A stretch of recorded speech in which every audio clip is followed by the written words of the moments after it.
Salut à tous! Cette fois, on se retrouve pour la partie 2 de la bidouille de la 32X en analysant simplement ce que la 32X et la Mega Drive apportent séparément au niveau du son dans les jeux 32X. Afin de séparer le signal sonore 32X et le signal sonore Mega Drive, je me suis d'abord attaqué au câble relais qui relie la Mega Drive à la 32X. Si vous voulez plus d'infos sur ce câble relais, n'hésitez pas à aller sur la première partie, évidemment je vous encourage à la voir pour mieux comprendre cette partie-là.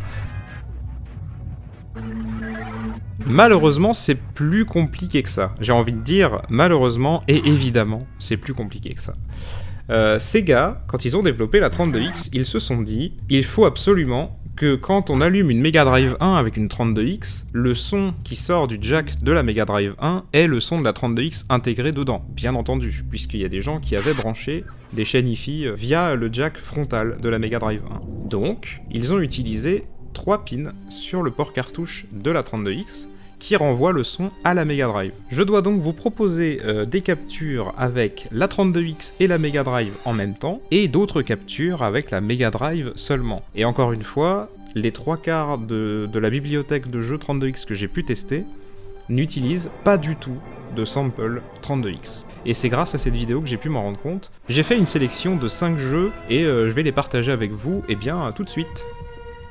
On commence avec un classique de la 32X, Doom, évidemment, sorti sur 32X car pas sorti sur Mega Drive, pour rappel. C'est la première occasion que les joueurs Sega ont eu à jouer à Doom. On peut dire que les consoles Sega ont vraiment été maudites avec Doom. Donc ici vous voyez Doom avec le son normal de la 32X, je vous laisse écouter.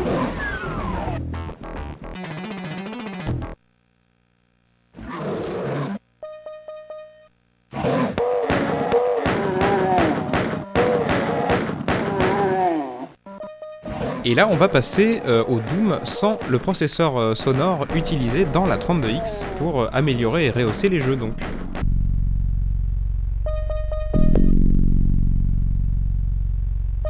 On perd tous les bruitages, donc tir des armes, agonie des ennemis, ramassage des items. On n'a que la fameuse musique, celle que tout le monde sur laquelle tout le monde crache, qui est pas fameuse puisque là on découvre qu'elle est entièrement gérée par la Mega Drive malheureusement. Donc forcément hardware vieillissant signifie forcément musique pas à la hauteur. En tout cas je pense que très peu de soins ont été apportés à la musique. C'est un peu dommage d'avoir laissé la console faire entièrement les musiques, mais vous allez voir que c'est quelque chose d'assez courant dans les jeux qui vont suivre.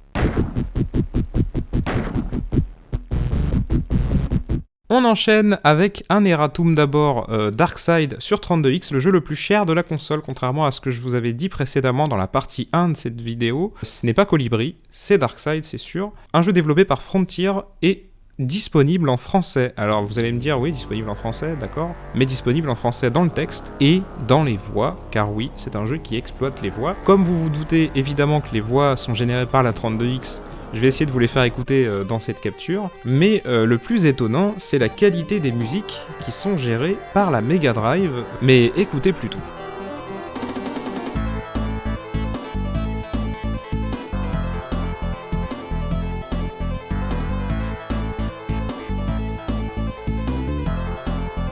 On constate que les musiques sont vraiment d'excellente qualité pour de la Mega Drive, et que tous les bruitages, tout le reste des bruitages est évidemment sur la 32X, comme pour beaucoup d'autres jeux.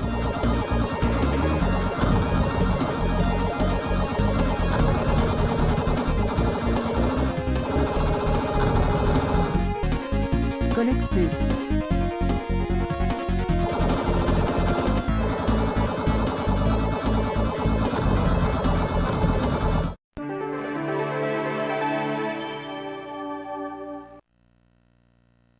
Comme vous le constatez, le logo Sega AM2 est bruité à la 32X sur Virtua Fighter. Tous les bruitages et une partie de la musique aussi, gérée par la 32X. On peut entendre certains instruments ou certains bruits plus précisément dans certaines musiques qui sont jouées par la 32X pendant que la Mega Drive joue la mélodie en fond sonore. C'est très intéressant, je vous laisse écouter ça.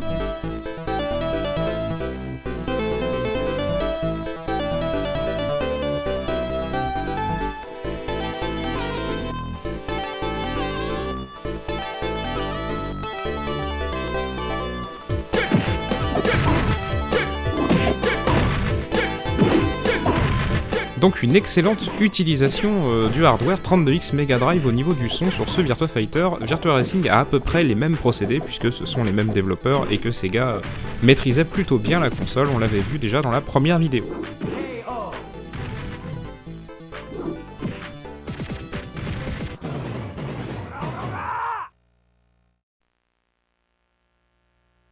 Nous voilà à présent sur Metalhead, un jeu que j'apprécie particulièrement sur 32X. Une utilisation plutôt simple de la 32X, sur laquelle ils ont mis tous les sons un peu complexes, comme les balles qui viennent d'atterrir sur l'écran titre. Vous avez vu quand j'ai désactivé la 32X, elles se sont arrêtées.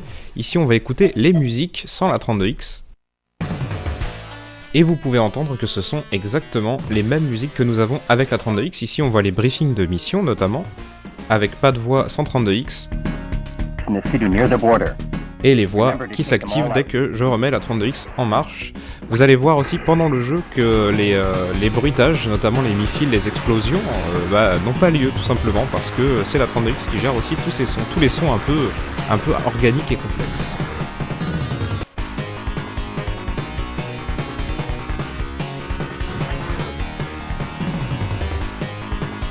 On arrive sur un cas assez particulier pour le dernier jeu, c'est Space Harrier, sorti sur 32X dans une version rehaussée et vraiment stylée, très proche de l'arcade. On voit dans Space Harrier un cas assez drôle, donc les voix et les bruitages sont évidemment gérés par la 32X, parce que des voix sur Mega Drive c'est compliqué, mais la musique et certains de ces instruments comme la ligne de basse par exemple sont aussi gérés par la 32X, ce qui fait que quand on écoute la Mega Drive seule, on a un son très particulier que je vous laisse écouter.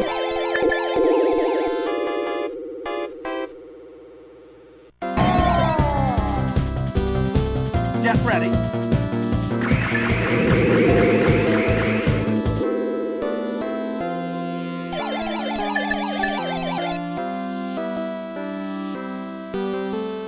Donc voilà, vous avez été témoin d'une utilisation, je pense, de la 32X qui est plutôt cool. On a vu dans Virtua Fighter la même utilisation mais avec des bruitages. Ici on voit carrément des instruments manquants. Il y a d'autres jeux qui font ça, il y a Afterburner notamment, il y a aussi Knuckles Chaotix. Knuckles Chaotix d'ailleurs, je vous ai fait une petite capture spécifique pour vous montrer la musique du premier niveau et comment les instruments sont gérés par la 32X et la Mega Drive, toujours avec la coupure entre le 32X Mega Drive que je vous ai faite tout au long de cette vidéo.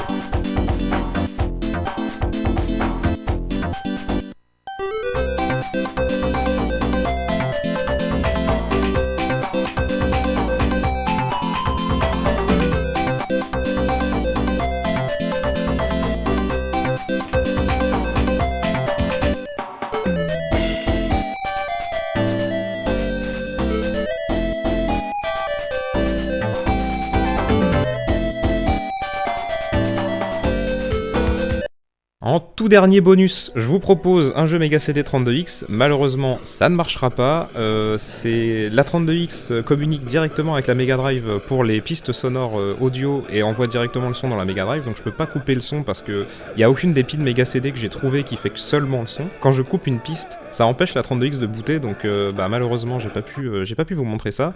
Je vous laisse du coup avec l'intro de Fahrenheit qui est quand même assez mythique. Fahrenheit en Mega CD 32X. Donc comme ça, vous verrez un peu la qualité et aussi la qualité du doublage anglais qui est plutôt cool. C'est tout pour cette vidéo, je vous encourage à la liker si vous l'avez vraiment aimé, et à la partager autour de vous. Dans la communauté, on est actuellement 967 au moment où j'enregistre et je tourne cette vidéo. Je vous encourage vraiment à parler autour de vous de la chaîne pour qu'on atteigne les 1000 très rapidement, si possible dans le mois de février, mars, ça serait vraiment génial, ça me ferait vraiment très plaisir que vous partagiez cette vidéo. Je vous donne aussi rendez-vous sur Twitch, si vous voulez follow la chaîne Twitch. Je suis très actif sur Twitch avec beaucoup de tests rétro, originaux, de consoles assez obscures et de jeux assez obscurs aussi. Du coup, je vous encourage à aller sur le Twitch qui sera dans la description. Je vous souhaite bon jeu, à la prochaine vidéo ou au prochain stream, et salut!